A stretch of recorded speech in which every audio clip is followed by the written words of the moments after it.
Data Life 4. Holy shit, this season was amazing.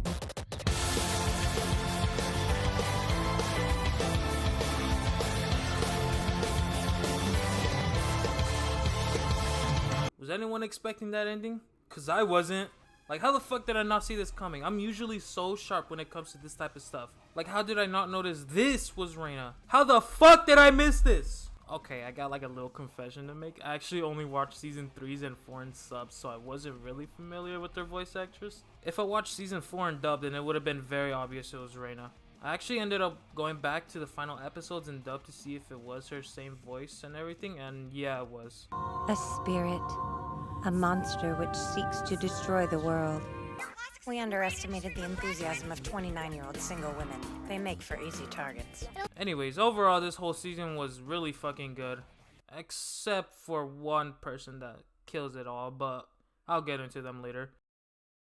Can we talk about Kurumi though? We actually see her backstory on how she became a spirit and why she wants to kill the Spirit of Origin, only for the Spirit of Origin to be revealed as Reina. This is a crazy twist because Reina has been around since season 1 helping out with sealing the spirits, only to be the one giving out the spirit powers. It doesn't really make much sense until you apply this little theory I came up with that I won't go too in depth with because it deserves a whole video on its own.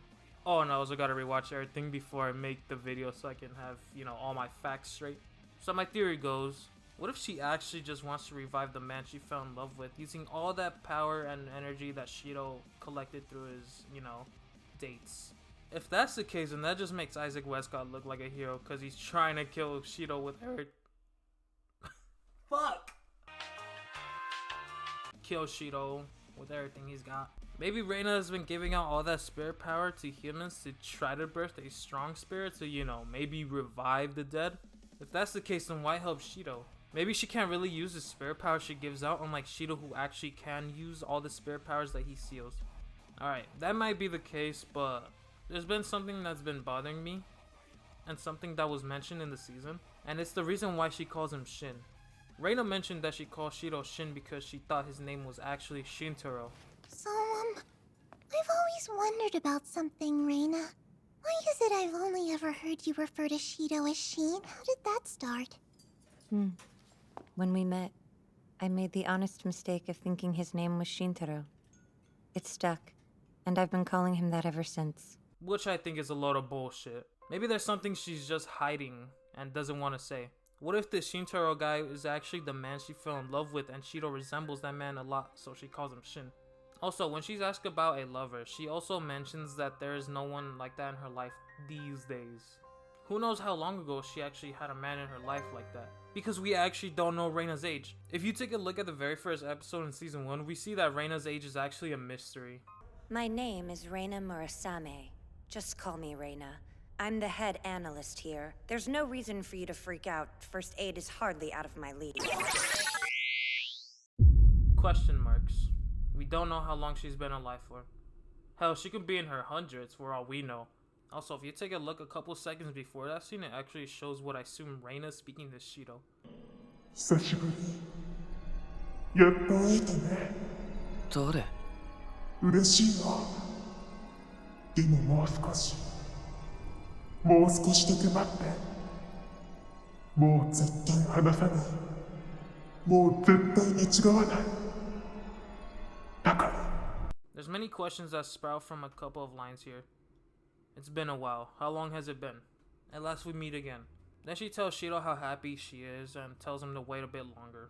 Then the line that actually blew my mind. She says, I will never let you go and I won't ever make a mistake again. Like, what the fuck does this mean?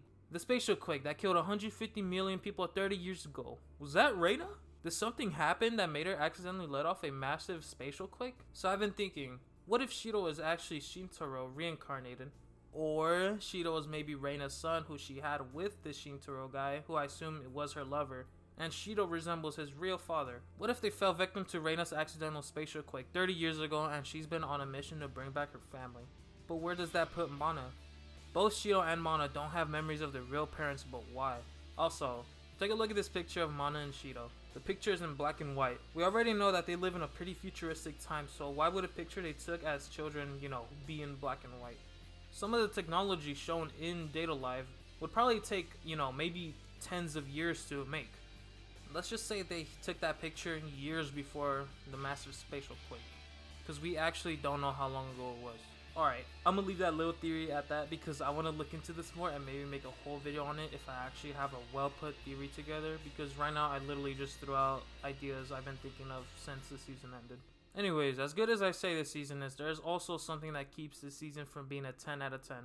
Or should I say someone. You see, Nia feels like that one character they needed to add to start some shit. The whole reason she inverted was because she had something inside her brain that would make her remember what she went through? Before us, Sister had already lost her faith in humanity and become jaded with the world. That's why I did it, why I allowed her to escape. So, what was the purpose of the micro-realizer you planted in her brain? I wanted to make doubly sure she forgot all the pain and suffering we put her through. But then, the instant she opened her heart to Shido and began to regain her trust in humanity, she remembered those 5 terrible years of anguish. Like, what? Did they pull this out of their ass? Also, didn't she say she can see anything that happens in the world with her angel? You're telling me she wasn't curious to see what happened to her? She didn't specifically say that she couldn't see what she didn't remember. Also, this is so bad. Like, why not just have her invert at the lab where they tortured her and then Kurumi helps her escape? Yeah, he totally put something in her brain to make her invert. If he did that, then why go through all the trouble to steal her angel? Why not just use her as a puppet? I think using Nia as a puppet would be pretty messed up and would make him look like an even more evil guy.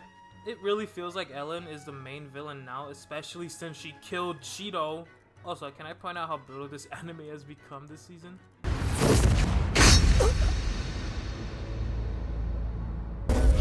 Look at Oda!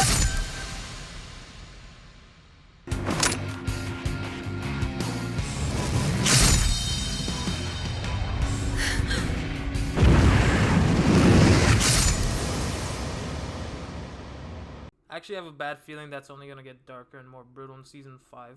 Anyways, I know she kills Shido on Isaac's orders, but he's gotta start doing more. Where was I?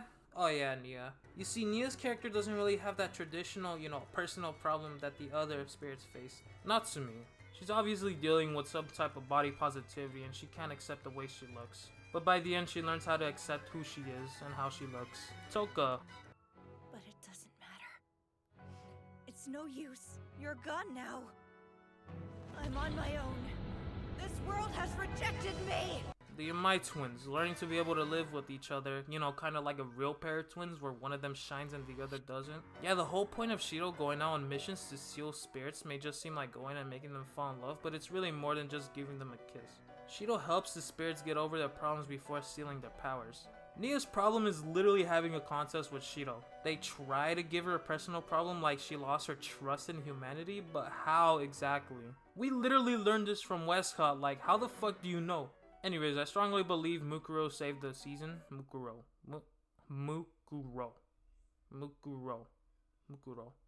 Fuck. Anyways, I strongly believe that Mukuro saved the season. After seeing the very disappointing Nia, I was actually confident that the rest of the season will get worse, but I'm glad it didn't. What did Mukuro have that Nia failed to have? Like fucking everything! Mukuro had a personal problem that Nia failed to have. Mukuro had locked her feelings because she was dealing with loneliness and the trauma from her past. Did Nia have any of that? From what Westcott said, I guess she did. Did we see any of Nia's past? No. Did we see what Mukuro went through, and did the writers give her enough story time for us to care? Yes. Do we care about Nia? No! You see what I mean about the show just gets better after Nia? We see in a flashback that Mukuro was an adopted child. Who else do we know is an adopted child? Shido. Both of these characters at some point felt like there was nobody that would love them in the form of a family member or possibly a lover. Shido empathizes with Mukuro by telling her he's just like her. He too also felt alone until the Ichikas took him in as one of their own. Through his experience, Shido teaches Mukuro what it's like to be loved like how the Ichikas taught Shido. The moment Shido steals Mukuro's spirit powers is a feel-good moment because we see her grow and learn how it's like to be loved. Now, with all that said, I'll give Data Life 4 a 8 out of 10. Almost perfect. Kinda. Because this time, it's finally my turn to save her.